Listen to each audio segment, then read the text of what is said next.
স্বামীকে অক্ষর অক্ষরে বন্ধু মেনে নিতে হবে।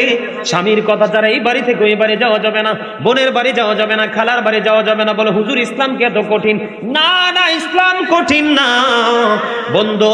একটা নারীর জীবনের স্বামী কি, কথা বলে না কেন? স্বামী, তারপরে হলো তোর বাবা, তারপরে হলো তার উপযুক্ত ভালো মন্দ বোঝার মতো সন্তান।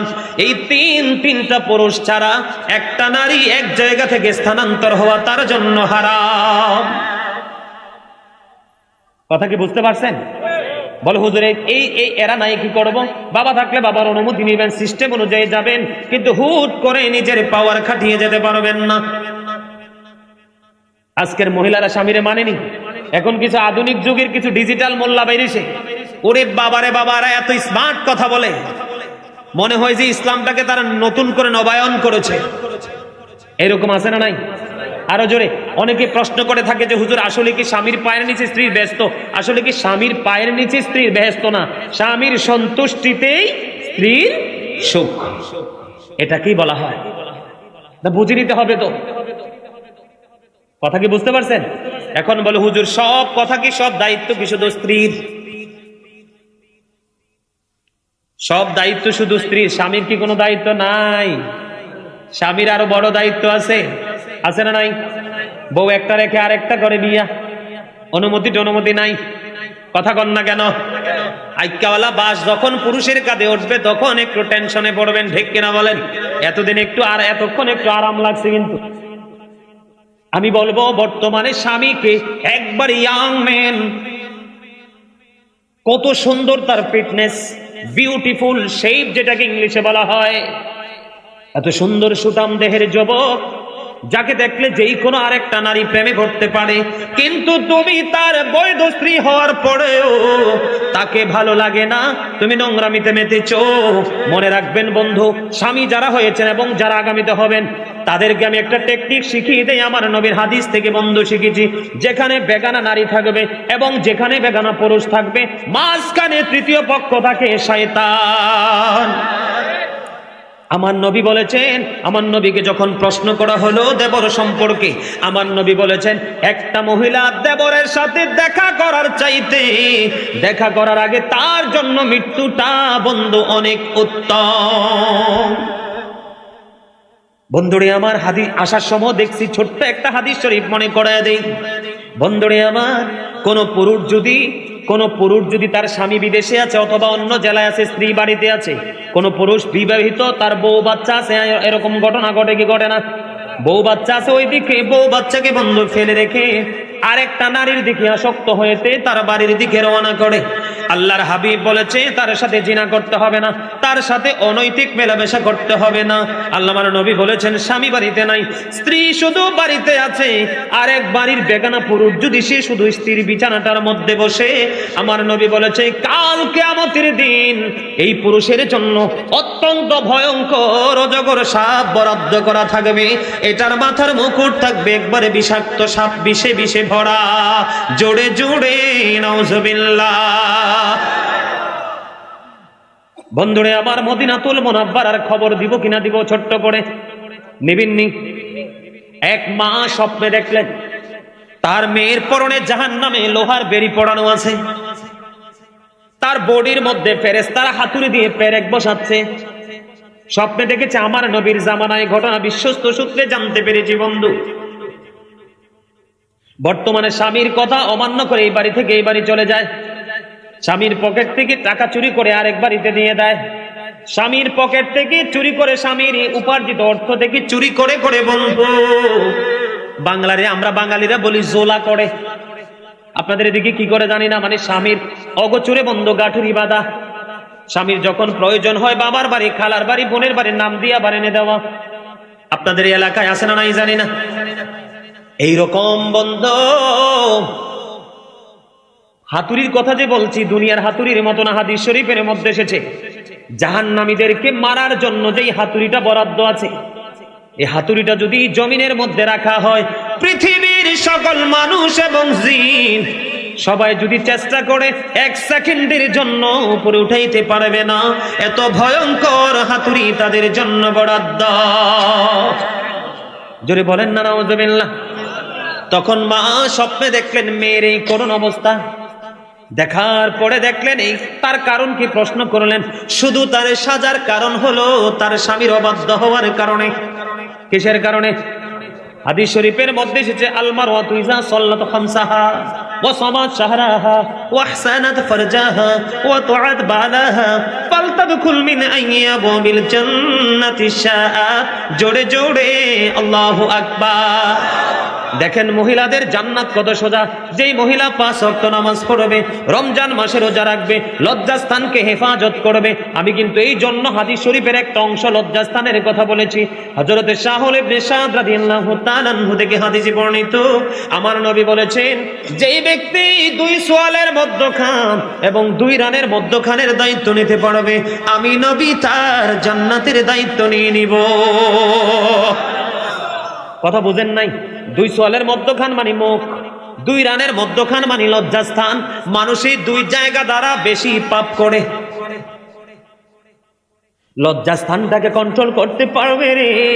এবং সর্বশেষে বলা হয়েছে, স্বামীর কথা যারা মেনে চলবে, কাল কিয়ামতের দিন 8টা জান্নাতের দরজাই খোলা থাকবে। সে যেটা দিয়া মন চায় সেটা দিয়া ঢুকতে পারবে। সুবহানাল্লাহ। স্বামী কত বড় নিয়ামত বন্ধু। তখন কি করলেন? তিনি বুঝতে পারলেন, জানতে পারলেন স্বামীর অবাধ্য হওয়ার কারণে তার জন্যই সাজা বরাদ্দ।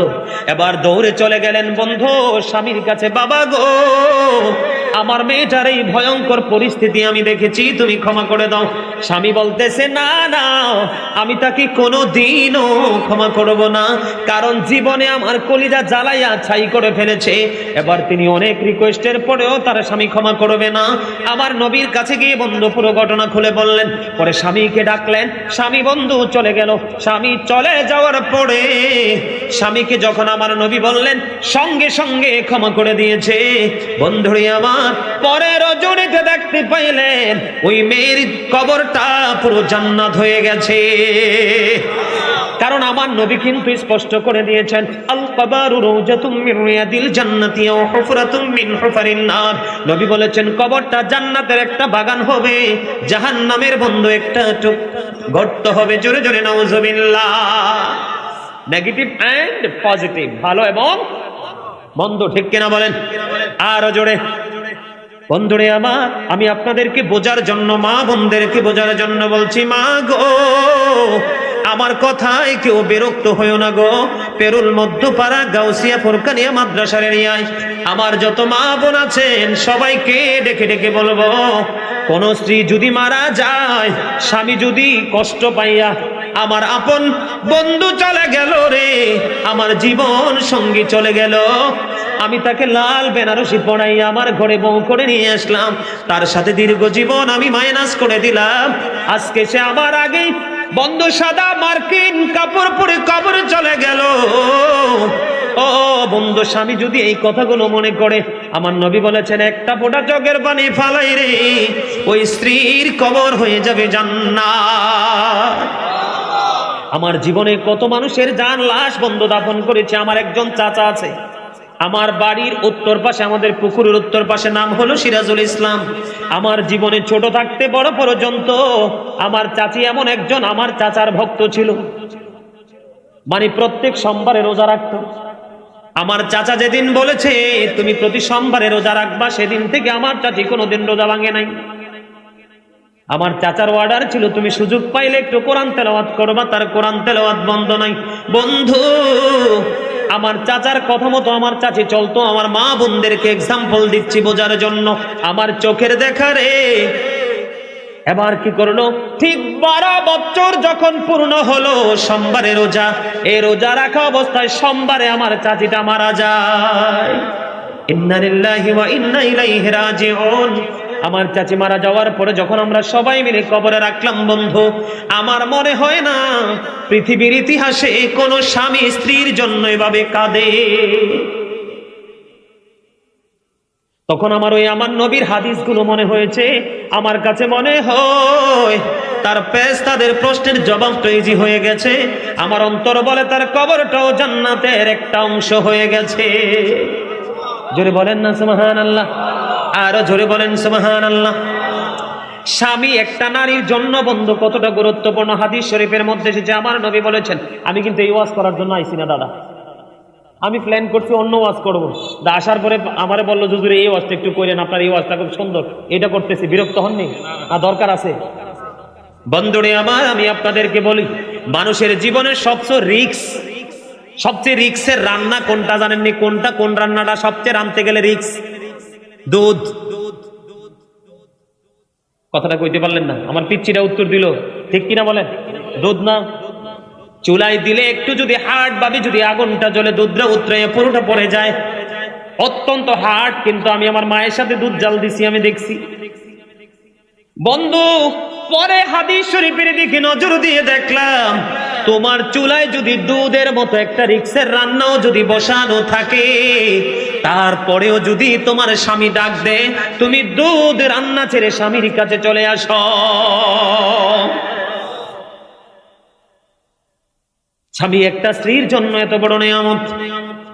আমি আরেকটা এক্সাম্পল দেব, মদিনাতুল মুনাওয়ারার ঘটনা বন্ধু। স্বামী নির্দিষ্ট একটা সময় বেঁধে দিয়ে স্বামী চলে গেলেন সফরে। এই সময়ের মধ্যে তোমার যাই হোক, তুমি বাইর হইও না, বাজার হাট করে দিয়ে, এদিকে তাকান, সবকিছু করে দিয়ে একজন কাজের বাদি দিয়ে তিনি চলে গেলেন স্বামী। এর কিছুদিন পরে হঠাৎ করে বাবার বাড়ি থেকে খবর আসলো, তার বাবা অসুস্থ হয়ে গেছে। স্বামী তো নিষেধ করেছে, আমি যাইতে পারবো না, অনুমতি দেয় নাই। এবার ওই মহিলা কি করলেন? আমার নবীর কাছে সংবাদ পাঠালেন, পুরো ঘটনা খুলে বললেন। নবী বললেন, স্বামী নিষেধ করেছে, তার যাওয়ার কোনো দরকার নাই, সে গেলেন না। দিন যাইতে যাইতে যাইতে যাইতে বন্ধু, হঠাৎ করে খবর আসলো, তার বাবাটা পৃথিবী ছেড়ে চলে গেছে। ইন্না লিল্লাহি ওয়া ইন্না ইলাইহি রাজিউন। আবার নবীর কাছে খবর গেল, বাবা পৃথিবী থেকে চিরবিদায় নিয়েছে, আমি কি বাবার মুখটা দেখতে পারবো? এখানে নবী বললেন, স্বামী নিষেধ করেছে, যাওয়ার কোনো দরকার নাই। একদিকে স্বামীর নির্দেশ মানলো, আর একদিকে বন্ধু নবীর অর্ডারটা মানলো। বাবাকে কাফন দাফন করে সম্পূর্ণ হয়ে গেল।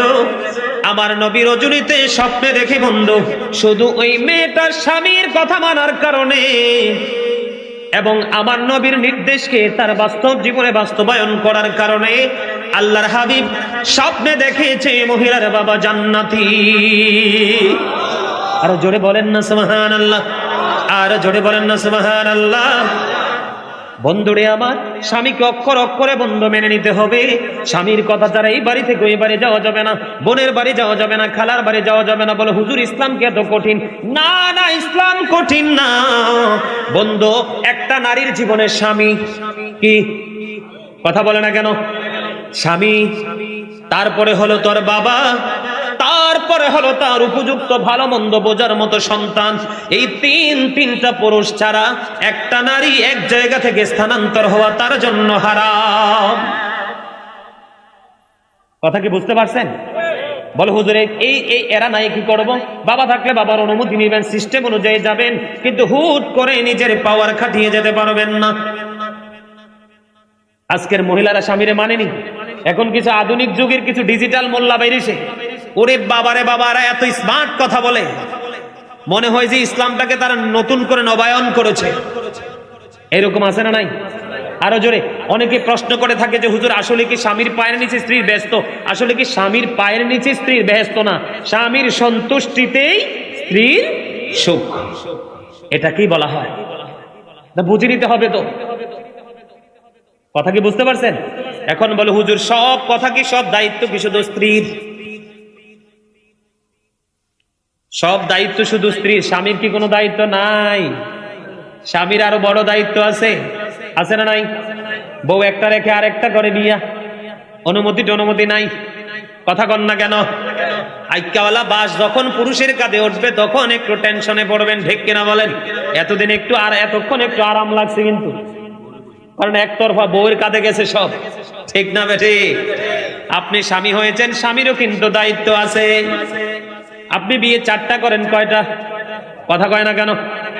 আপনার দেহের বাঘ, অর্থের বাঘ, ভিটার বাঘ, সব ধরনের বাঘ আপনি 4টা করে দেন, আপনার জন্য 4টা বরাদ্দ। আমরা বাংলাদেশের মানুষ একটা করে, আপনারা জানেন কিনা জানি না, গোপন রহস্য, আপনারা দেখবেন বাঙালি পুরুষদেরকে বন্ধু বিদেশি নারীরা বাঙালি পুরুষের প্রতি বেশি আসক্ততা, দুর্বলতা, জানেননি এটা? এটা অনেকেই জানেন না, ম্যাক্সিমাম লোকই জানতে পারেন না। তার কারণ কি? বাংলাদেশের পুরুষদের প্রতি বিদেশি নারীদের সবচেয়ে বেশি লোভ বন্ধ। তার কারণ হলো তাদের দেশের স্বামীরা কয়টা করে বিয়ে হিসাব ছাড়া একটা স্ত্রী তার স্বামীর কাছ থেকে যেটা পাওয়ার এটা পায় না। কিন্তু বাংলাদেশের পুরুষ ম্যাক্সিমামই একটা স্ত্রী নিয়ে ঘর করে। পৃথিবীর নারীরা সব দিতে রাজি, কিন্তু স্বামীর ভাগ কাউকে দিতে রাজি না। কথা বলেন না কেন? এটা সৎ নারীরা। কোন নারীরা? অসৎটার তো একটু আগে বললামই তো কত কিছু, আরো কত কিছু আছে। আছে না নাই দাদা? আসেনি? স্বামী ঘরে থুইয়া, শোনেন, স্বামী ঘরে থুইয়া পুরুষের মতো চলে, এদেরকে হাদিস শরীফের মধ্যে সে এদেরকে বলা হয় মর্দা মহিলা। কি মহিলা? মর্দা মহিলা। এদের জন্য খাবার বরাদ্দ আছে। একবারে একটু কই শেষ করেই যাই মহিলারা, তাদের জন্য একটা খাবার আছে বরাদ্দ। কি খাবার? যেই নারী পুরুষের পোশাক পরে সেটা দায়ুস, যেই পুরুষ নারীর পোশাক পরে সেটাও দায়ুস, যেই পুরুষ নারীর জুতা পরে, যেই নারী পুরুষের জুতা পরে তামাশা করে করে, এই দুইটার জন্য বন্ধু হাদিস শরীফের মধ্যে যে আমার নবী বলেছে, আল্লাহ লানত দিয়েছেন, আউযুবিল্লাহ, তাদের জন্য একটা খাবার বরাদ্দ আছে, সেটার নাম হলো তিনাতুল খাবাল। ইয়া রাসূলুল্লাহ, এই তিনাতুল খাবালটা কি গো? আমার নবী বলেছেন, আর একটা জাহান্নামীর নিংড়ানো রক্তপুঞ্জ অথবা ঘাম। ওবা নাউজুবিল্লাহ কন্না কিল্লে। ওরে বাপ রে বাপ, যদি আপনার ঘাম টাম নিয়ে আপনার কাছে একটু বসে, আপনার সাথে যদি আতরের গান কয়, I say get out, out of sight, ঠিক কিনা বলেন? সীমানায় ঘেঁষার কোনো সুযোগ। আর সেদিন খাইতে হবে। কি করতে হবে? খাইতে হবে। তবে এই বউ বেয়াদবি করবে না কোনটা? ওই যে বলেছে শুরু থেকে কয়েকটা কথা, আল্লাহওয়ালা বউ দেখে আনেন, সুন্দরীর পিছে দৌড়াইয়েন না। কারণ তেঁতুল গাছে যেমন তেঁতুল ধরে, আপনার ঘরে আরেকটা এলে এটাও এরকম হবে। একটু বড় হলে আপনার কাঁচা চুলগুলো সবগুলো সাদা করাই দিবে। কারণ এত বেশি টেনশনে আপনাকে রাখবে কন্টিনিউ, ঠিক কিনা বলেন? এবার স্বামীর কথায় আসি, বলবো কি বলবো না? এবার স্বামীর অর্ডার, স্বামীর কাজ হলো বন্ধু, আপনি দোকানে যদি এক কাপ চা খান, স্ত্রীকে নিয়ে বাসায় চা খাওয়াতে হবে। আপনার জন্য যদি পোশাক কিনেন, দামে বন্ধু ক্লাসিফাই থাকতেই পারে, কিন্তু বউকেও দিতে হবে। আর বউকে যদি না দিতে পারেন, তাকে যাইয়া বলবেন, আই এম রিয়েলি সরি, কারণ আমার দরকার ছিল, বউ নিয়ে নিয়েছি। যখন আবার তোমার সময় হবে, তোমাকেই দিয়ে দিব। বাজারে মিষ্টি খাইছেন, বউর জন্য মিষ্টি নিতে হবে। এটা আমার নবীর অর্ডার। কার? নবীর সিস্টেম। নবী কেমন করে বউদের ভালোবাসতে জানেননি? বন্ধুরে আমার, একদিন নবীর একজন বিবি প্রশ্ন করলো, নবী গো, আপনি কাকে বেশি ভালোবাসেন একটু বলেন না। বন্ধু, আমার নবী মুখে কোনো উত্তর দিল না। আমার নবী সবাইকে একটা একটা করে খেজুর দিয়েছে। দাদা ঢেকনি কি দিয়েছে? খেজুর দিয়ে বলছে, বউ তুমি, আমি যে তোমাকে খেজুর দিলাম, তুমি ওটা ওই ওয়াইফকে বলো না, ওই স্ত্রীকে বলো না। এমনি করে করে বন্ধু সবাইকে সমান করে খেজুর দিল। একজন সবাই খাইলেন, খাওয়ার পর একজন বন্ধু বিচিটা ফালাইতে গেছে, যাওয়ানের পরে বলে, আপনি কি ফালাইছেন? দেখে ফেলেছ কই খেজুরের বিচি। এমনি করে করে বন্ধু একজন একজন করে সবার খবর সবার কাছে ওপেন হয়ে গেল। পরে দেখলো নবী সবাইকে সমান করে খেজুর দিয়েছে, তার মানে নবী সবাইকে সমান ভালোবেসেছে। কিন্তু বন্ধু, মা আয়েশা সিদ্দিকা রাদিয়াল্লাহু তাআলা আনহা তিনি একটা বয়ান দিয়েছেন। তিনি বলেছে, আমার আর কাউকে নিয়ে তো হিংসা হতো না, যতটা হিংসা হতো শুধু মা খাদিজাকে নিয়ে। জোরে জোরে সুবহানাল্লাহ। কয় আমার নবীর জীবনে কত কথা বলেছে, কত বক্তব্য দিয়েছে, কিন্তু সব কিছুর চাইতে ব্যতিক্রম ছিল আমার নবী যখন মা খাদিজাকে নিয়ে বলতে থাকতো গো, আমার নবী একটা মিনিটের জন্য কোনো ক্লান্তি বোধ করতো না, বিরামহীন ভাবেই বলতে থাকতো। মা খাদিজাকে আমার নবী বন্ধু এত বেশি ভালোবাসতেন। জোরে জোরে বলেন না সুবহানাল্লাহ, আরো জোরে বলেন না সুবহানাল্লাহ। এই জন্য মা আয়েশা বলেছে আমার একটু হিংসা হতো, কারণ নবী মা খাদিজার প্রতি এত বেশি ভালোবাসা, প্রেম, শ্রদ্ধা, ভালোবাসা ছিল। জোরে জোরে সুবহানাল্লাহ। আর আমাদের দেশের ইংলিশ বক্তা কইছে মা খাদিজা বলে ইনটেক ছিল না। জোরে বলেন না নাউজুবিল্লাহ। সাবধান হতে হবে। যেই বক্তা বলেছে মা খাদিজা ইনটেক ছিল না, সেই বক্তাকে ভালো করে কোরআন হাদিস পড়তে বলেন। মা খাদিজার কবরে কোনো ফেরেশতা প্রশ্ন করার জন্য যায় নাই। জিব্রাইল আসতেছে আমার নবীর কাছে, জিব্রাইল এসে আমার নবীকে বন্ধু একটু মা খাদিজাকে নিয়ে বলতে চাই, একটু ধৈর্য ধরে শুনুন। মা খাদিজাকে নিয়ে বলবো।